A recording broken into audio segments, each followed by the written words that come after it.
Let's move on to the second part of profitability ratios, that are overall profitability ratios, or we otherwise call as return on investment ratios. Now in this we have three sub ratios. The first one is return on asset, then return on capital employed, return on shareholders equity. Now these ratios are very critical, even critical than the general profitability ratios, because if someone is investing in the business, it's not with an intention only to earn profit on sales, but it is with an intention to earn return for the investment. Because it is possible that your business will make more profit on sales, but it may give less return on investments.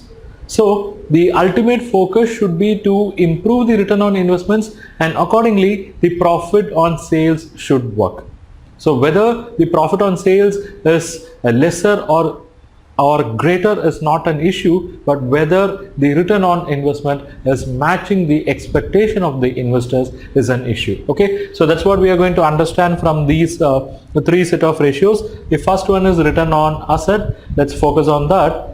In return on asset, what we do is we will compare the profits with total assets. But now the question is, which profit should be compared? Because we have various profits. Number one, we have what is known as profit after tax. Number two, we have profit before interest and tax.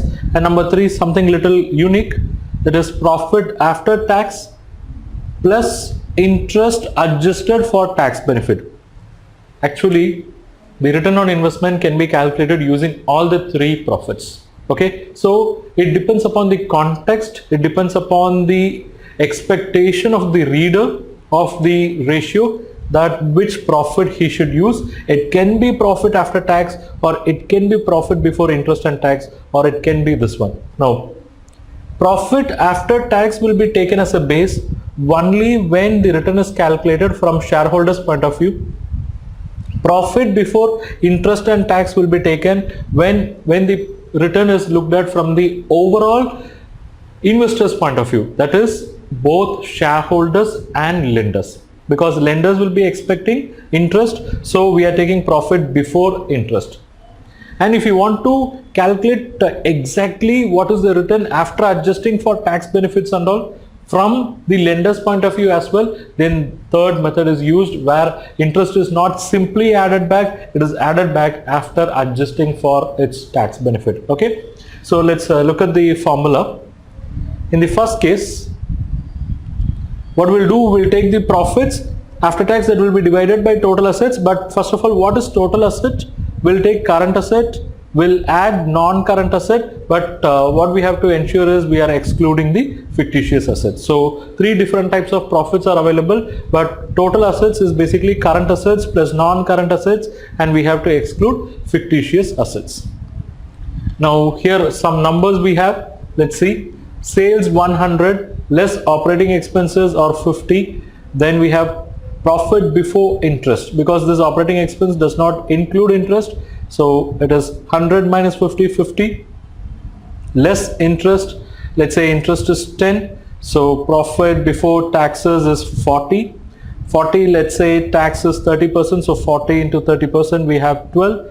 So profit after tax is 40 minus 12, that is 28. And let me also give you the total assets. Total assets is 100. Now the first ratio will create a relationship between the profit after tax and total assets. In that case, it will be profit, it will be the return on assets will be profit after tax divided by total assets, in which case it will be 28%. Then we can also have the second formula where we'll take profit before interest. So there the focus will be on profit before interest and total assets. In that case, the formula will be profit before interest by total assets. Return on asset will be profit before interest, PBIT, divided by total assets. So it's going to be 50 divided by 100 into 100, so 50%. And in third case, this is a little unique, where what we do, we take profit after tax, we will add interest, but at the same time we will subtract the tax benefit on interest. Now what is the tax rate? 30%. What is the interest? 10. 10 into 30% is 3. Okay, so when we add back 10, we have to exclude the 30% on 10. So 10 minus 3, what will be adding back is only 7. Let's see the third scenario. In third scenario, what we'll do is we'll take profit after tax of 28.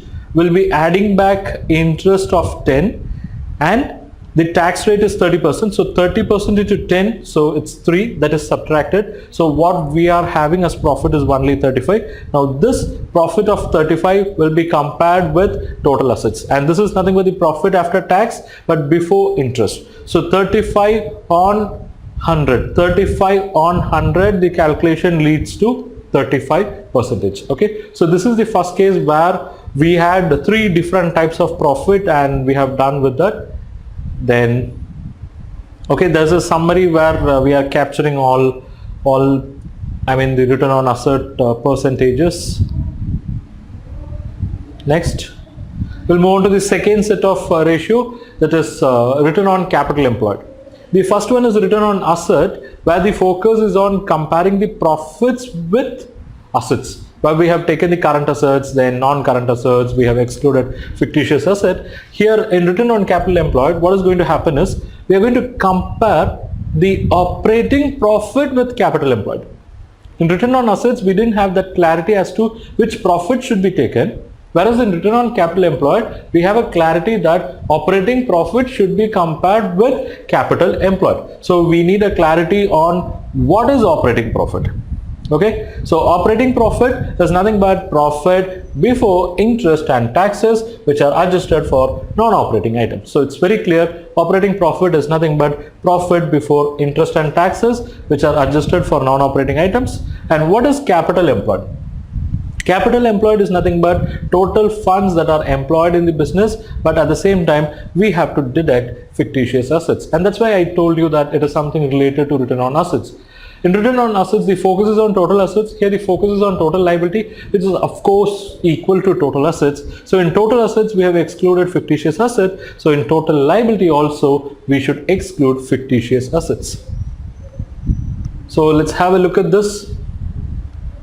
There's a balance sheet, liability, shareholder funds are 100, bank loan 100, sundry creditors 100, so the total is 200. Fixed assets are 150, current assets are 150, total is 300. There's an income statement where you can see sales 200, operating expenses 150, so operating profit 200 minus 150 is 50. Then you can see interest of 10, PBT of 40. Okay, so now if you want to find out the return on capital employed, what you got to do is you have to compare the operating profit with the total capital employed. So what is the total capital employed? Now if I add the 3, okay, it is my total capital employed, which is 300, and where is my operating profit? Here I have my operating profit, which is 50. So if I compare these two, that is operating profit with the total capital employed, I get return on capital employed, which is operating profit by capital employed, 50 by 300, so I get 16.67%. So that's how we find return on capital employed. Moving on. The third ratio, very, very critical ratio, return on shareholders funds. Okay, now this is the ratio where we are going to look at the return from shareholders point of view. When I say shareholder, it can be equity shareholder and preference shareholder. I'm not being specific about equity shareholder. I'm saying shareholder. It means this includes both equity and preference. So which profit will be available for these shareholders? That's basically profit after tax. Okay, so in return on shareholders funds, what we do, we compare the profit after tax with shareholders funds. Let's see. What is shareholders funds? When we say shareholders funds, they are basically share capital, reserves and surplus, and preference share capital. But if there are any accumulated losses that got to be deducted, okay, so that makes up the shareholders funds. So what is the formula? Return on shareholders funds is nothing but profit after tax divided by shareholder funds into 100, right? Next, I'm getting into the next level, which is not there in our earlier classification, because when we talked about the return on investment ratios, we had 3 ratios, and the third ratio was return on shareholder fund. I'm going to one leg extra where I'm introducing return on equity shareholders funds. It means here our focus is understanding only the return for equity shareholders. Now, which profit is available for equity shareholders? It is not profit after tax. No. Why? Because from profit after tax, some portion have to be distributed to preference shareholders. So profit after tax less preference dividend will give earnings available for shareholders, and that should be compared with equity shareholders funds, and that talks about return on equity shareholders funds. Let's see. Profit after tax and preference dividend should be compared with equity shareholders funds, and that gives us the ratio. Okay, and the next critical element, the return on equity shareholders funds does not just stop with that ratio, that single ratio, because they are the key owners. So you can't just confine to the analysis with a single ratio. There are actually another 4 to 5 set of ratios, like number 1, earnings per share, 2, cash flow earnings per share, 3, dividend per equity share, 4, dividend payout ratio, and 5, dividend yield ratio, which I'll take you through in the next session. Thanks for watching this video, and I hope you like this lecture. If you wish to learn more on the areas related to this topic, check our comprehensive course. I have shared the details and link in the description below. Click, sign up, and enroll. I'll see you inside the course.